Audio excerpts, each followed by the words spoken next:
صدر امیر جماعت عالی جناب محمد موسیٰ میاں صاحب اور مکتب کے سرپرست حافظ عبدالمجید صاحب مدنی دامن برکاتہ اور بچوں کے سرپرست حضرات تمام آئے ہوئے عزیز بچوں اور بچیوں، آج کا یہ دن بہت خوشی اور مسرت کا ہے، اس اعتبار سے کہ وہ معصوم بچے اور بچیاں جو اپنی معصوم اور پیاری زبان سے اللہ کے کلام کو آج پڑھنا شروع کریں گے انشاءاللہ۔ ابھی آپ نے سنا تھوڑی دیر پہلے جلسے کا باضابطہ آغاز ہوا قرآن کریم کی تلاوت سے۔ محمد عمیر نام کے طالب علم نے قرآن کریم کی تلاوت سے جلسے کا آغاز کیا۔ سچی بات یہ ہے، ہم اللہ کے گھر میں بیٹھ کے قرآن سن رہے تھے، اس طالب علم کی آواز اور اس کے اخلاص اور قرآن کریم وہ جادو ہے کہ جس کی وجہ سے ہمارے جسموں کے اوپر رونگٹے کھڑے ہو گئے، جسم کے بال کھڑے ہو گئے ہمارے، اور جسم میں عجیب سی کیفیت پیدا ہو گئی کہ قرآن کریم اس طالب علم نے جس انداز میں پڑھا ہے۔ مدرسوں میں اس انداز سے قرآن کریم پڑھا جاتا ہے۔ الحمدللہ اب ہم سن رہے ہیں کہ طلبہ تجوید سے بچے اور بچیاں قرآن پڑھ رہے ہیں اچھی آواز میں، قواعد کی رعایت کرتے ہوئے۔ ایک زمانہ وہ تھا کہ لوگوں کو تجوید سے، قواعد سے، مخارج سے اور قرآن کریم کو اچھے انداز میں پڑھنے سے بہت دور تھے لوگ، لیکن آپ اس طالب علم کی تلاوت سے آپ نے محسوس کیا کہ قرآن کریم کو کیسے پڑھا جا سکتا ہے، کیسے پڑھا جاتا ہے قرآن کریم۔ ہم سب یہ دعا کریں اور تمام بچے بچیاں یہ آج ارادہ کریں کہ انشاءاللہ ہم قرآن کریم کو اچھے انداز میں پڑھیں گے انشاءاللہ۔ عزیز بچوں اور بچیوں اور میرے محترم بھائیوں، علماء نے لکھا ہے اور کہا ہے قرآن کریم اترا تو عرب کی زمین پر، اس کو اچھے انداز میں پڑھا گیا وہ مصر کی سرزمین پر، اور قرآن کریم کے احکامات کو، اس کی حقیقت کو، اس کے گہرائی کو اور اس کے قواعد کو اور قرآن کریم کے پیغام کو اگر کسی جگہ پہ سمجھا گیا ہے، تدبر قرآن، تفہیم قرآن اگر کسی ملک میں ہوا ہے، اللہ رب العزت نے اس ہندوستان کو فضیلت عطا کی۔ پوری دنیا میں سب سے اچھا قرآن کریم کے متعلق تفسیر جو لکھی گئی ہے، قرآن کریم کو سمجھا گیا ہے، پہنچایا گیا ہے، وہ ملک ہندوستان ہے۔ ابھی ہمارے استاد محترم حضرت مولانا محمد حذیفہ وستانوی صاحب دامت برکاتہ اطال اللہ عمرہ، یہ کچھ دن پہلے بھی، اس سے پہلے بھی آپ نے سنا ہوگا مکاتب کے اساتذہ میں ان کا ایک مختصر سا بیان ہوا تھا۔ ان میں ایک انہوں نے واقعہ سنایا، میں بھی یہاں ہمارے مسجد میں بھی درس قرآن میں واقعہ سنایا تھا فجر میں جمعہ کے دن، پھر اس کو دہرا رہا ہوں۔ یہ مکتب کتنی بڑی دولت ہے ہمارے امت کے لیے اور بچوں کے ایمان کو بچانے کے لیے۔ عمرے کے حج کے سفر میں ہو گئے، مسجد نبوی میں تلاوت کرتے بیٹھے، بچے پیارے بچوں خاموش سنا بیٹھے، تلاوت کرتے بیٹھے ہیں۔ عموماً حضرت والا بھی یہاں بیٹھے ہیں، الحمدللہ آپ کی نگرانی میں کم از کم 300 یا 500 طلبہ نے حفظ کیا۔ یہ کسی کے ظاہر پہ مت جائیے کہ ایسے ہی دکھ رہے ہیں، کون ہے ان کے بزرگ بل کو، کون بیٹھی کے بڈھے میں بل کو، ایسا نہیں۔ اللہ رب العزت ایسے ایسے کام لیتے ہمارے بڑوں سے کہ تاریخ اس کی شاہد رہتی۔ آج دور دور علاقوں میں مدرسوں کے وہ بچے جو حافظ قرآن پڑھے، ان کے وہ بچوں کو، ایسے بچوں کو لاتے مدرسے میں جن کے باپ شراب خانوں میں پڑے ہوئے رہتے ہیں، جن کی مائیں لوگوں کے گھروں میں کپڑے اور برتن دھل کے زندگی گزارتے ہیں، ایسے غریب گھر سے وہ بچوں کو اٹھا کے لا کے مدرسہ ہیرا بناتا ہے، اور وہ بناتا ہے کہ جو ممبر و محراب پہ ٹھہر کے قوم کی رہنمائی کرتا ہے اور قوم کو جہنم کے راستے سے بچا کے ہدایت کا اور جنت کا راستہ دکھانے والے، یہ مدرسے معمولی نہیں ہے، یہ مکتب معمولی نہیں ہے کہ بالکل نالی میں گرے ہوئے وہاں سے اٹھا کے چمکتا ہوا ہیرا بنانے کا کام یہ مدرسوں کا ہے۔ سینکڑوں بچے مدرسوں میں حافظ قرآن، عالم دین اور مبلغین اور بڑے بڑے داعی پیدا ہوتے ہیں۔ یہ مکتب بھی مدرسے ہی کا ایک حصہ اور اس کا سلسلہ اور اس کی کڑی ہے۔ تو وہ مدرسے میں حفظ کی کلاسوں میں حضرت ہمارے سابق ناظم صاحب بھی یہاں بیٹھے ہیں، بدنا پور کے بچوں کو 4 بجے اٹھاتے صبح۔ آپ ایک حافظ صاحب، عالم صاحب، مفتی صاحب بولے تو کس کو بولتے سمجھا دو، ہم چپ بیٹھ کو ایسا بول دیں وہ کیا ہے مول صاحب بول کو۔ اب تو ایسا حال ہے جس کو غسل کے فرض نہیں انہیں مفتی صاحب کی غلطیاں نکالنا، جس کو طہارت نہیں معلوم انہیں مول صاحب ایسے ہیں انہوں ایسے ہیں بول کو بولو۔ ایک حافظ بننے کے واسطے کتنی محنت لگتی میں بتاتا ہوں۔ کبھی زندگی میں خود کے ہاتھ سے کپڑے دھو لیے ہم لوگ، دھوئے کبھی کپڑے، مگر چھوٹے چھوٹے بچے 8 سال 9 سال کے مدرسے میں دیکھو سردی میں اٹھ کے، سردی میں جمعرات اور جمعہ کے دن معصوم معصوم بچے اپنے کپڑے اپنے ہاتھ سے دھو کے سکھانے ڈالتے۔ جاؤ کبھی مدرسوں میں آپ کا ایمان تازہ کرنے، 4 بجے انہیں اٹھایا جاتا ہے حفظ کے لیے۔ 4 بجے ہم بڑے بڑے ہو کے 8 بجے تک نماز چھوڑ کے سوتے، ہمارے بچے گھر میں 8 بجے تک سوتے، وہ مدرسے میں جا کے دیکھو 4 بجے بچے اٹھ کے قرآن کریم کی تلاوت کرتے ہیں۔ 4 بجے اٹھ کے دیکھو قرآن لے کے بیٹھے ہوئے ہیں، ان کے آنکھوں سے جاری ہے آنسو اور ہاتھ اٹھا کے دعا کر رہے ہیں، اللہ مجھے اچھا حافظ بنا، اللہ مجھے سبق یاد دلا دیجئے۔ رات میں 4 بجے اٹھ کے وہ اپنے اللہ سے لو لگا رہے، اللہ میرے سینے میں قرآن رکھیے، اللہ میرے سینے میں قرآن رکھیے، رو رو کے دعا کر رہے۔ 4 بجے اٹھ کے رو رو کے دعا کریں اللہ مجھے قرآن نصیب کیجیے۔ اور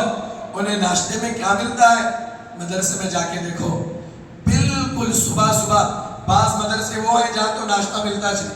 صرف دوپہر میں کھانا دیتے ہیں اور شام میں ایک مرتبہ۔ بعض مدرسے وہ ہیں جہاں ایک ٹوسٹ اور ایک گلاس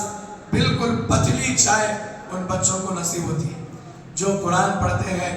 1-2 جوڑے، ڈھنگ سے انہیں چپل نصیب نہیں ہوتی، ڈھنگ کی ٹوپی نصیب نہیں ہوتی، مگر اللہ وہ کام لیتے ہیں کہ وہ وقت کا قوم و ملت کا امام بنتا ہے، قوم و ملت کا رہبر اور لیڈر بنتا ہے، ہزاروں لوگوں کے ایمان اور ہدایت کا ذریعہ ہوتا ہے۔ آپ جا کے دیکھیے رات میں، آپ مدرسوں میں جا کے دیکھیے 11 بجے تک رات میں قرآن پڑھتے ہیں بچے۔ اور بعض مدرسے وہ ہیں جہاں کرنٹ کا انتظام نہیں، مدرسے کی طرف سے 11 بجے لائٹ سوئچ ہو جاتی ہے مسجد کی اور کلاسوں کی، تو بچے اپنے جیب خرچ سے غریبی کی حالت میں ناشتے کے پیسوں کو بچا کے، جس وقت ہم مدرسے میں تھے ہمارا تو دور اچھا تھا، اس سے پہلے بزرگوں سے پوچھئے کہ قرآن رات میں اگر پڑھنا ہوتا تو بعض بچے چراغ جلاتے، 50 پیسے اٹھنی اور 1 روپے کی چونی کی موم بتی کینڈل لا کے ایسا کمرے میں رکھ کے مسجد میں رکھ کے 2 بجے تک قرآن یاد کرتے تھے۔ آج ہم بولتے ہیں میرے کو سورہ یاد نہیں ہو رہا، سورہ یاد کرنے کے لیے سونا چھوڑنا پڑتا، سورہ یاد کرنے کے لیے سب کچھ چھوڑنا پڑتا، 2 بجے تک موم بتی جلا کے بچے مدرسے میں قرآن پڑھتے ہیں۔ یہ قرآن اللہ کا کتاب سینوں میں ایسے ہی نہیں آتا، اسی لیے علماء نے لکھا ایک حافظ قرآن عالم دین کو دیکھنا اتنا ثواب ہے جتنا نماز پڑھنا ہے۔ آپ نماز پڑھ رہے ہیں جتنے نیکیاں ملتے ایک مول صاحب کو محبت کی نگاہ سے دیکھنے پہ وہ ثواب ملتا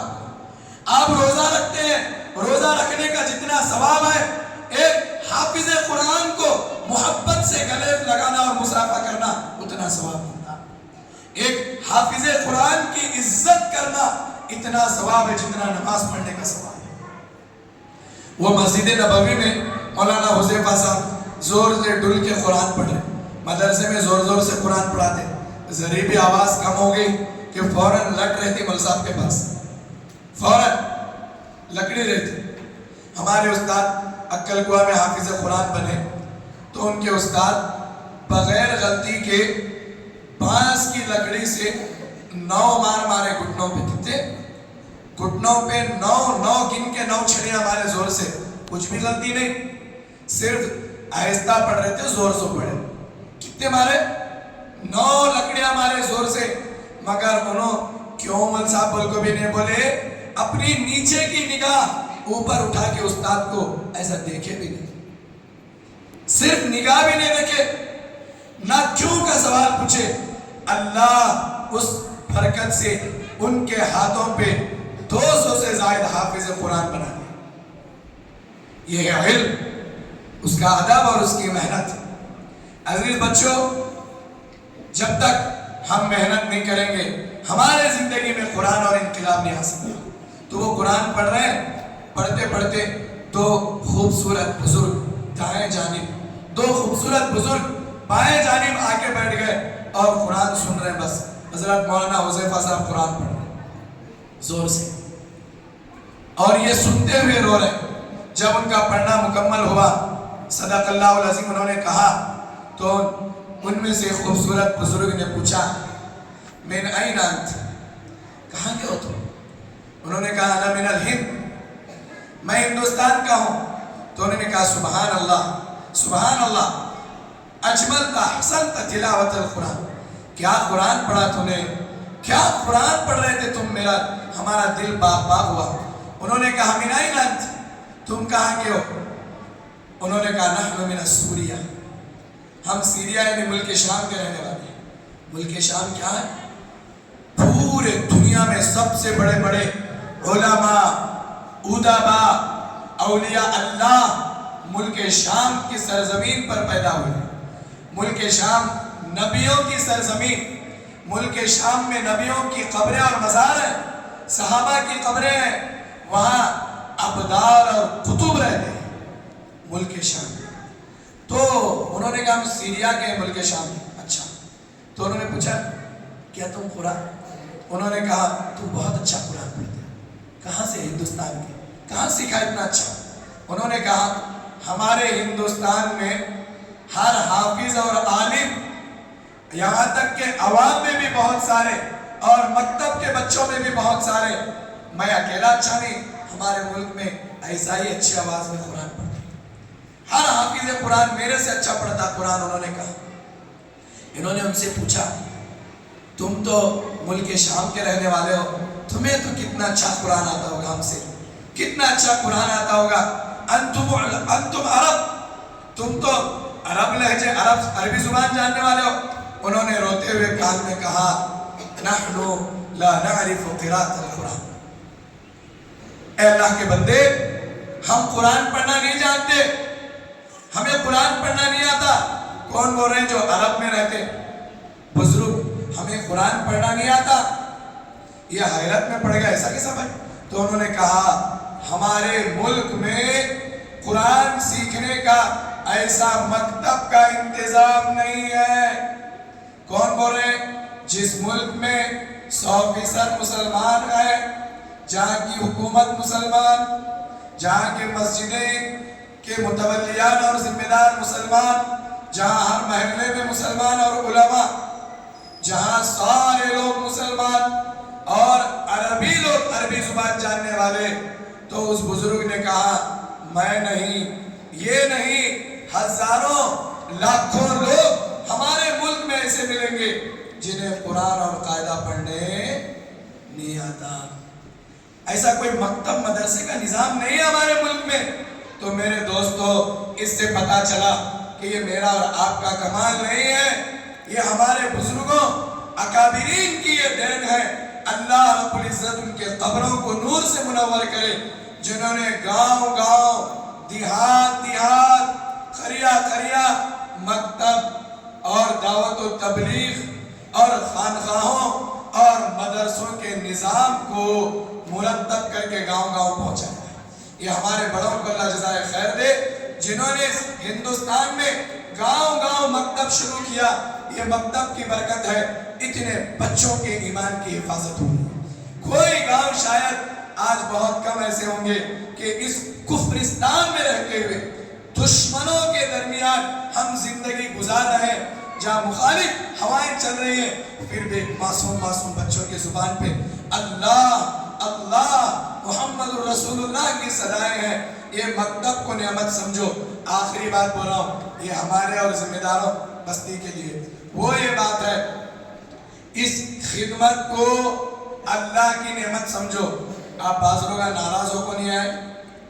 بعض لوگ ہاں کیا ہے رے، بعض لوگ میرے کو کیا کرنا ہے، بعض لوگ منوج کرتے کیوں نہیں،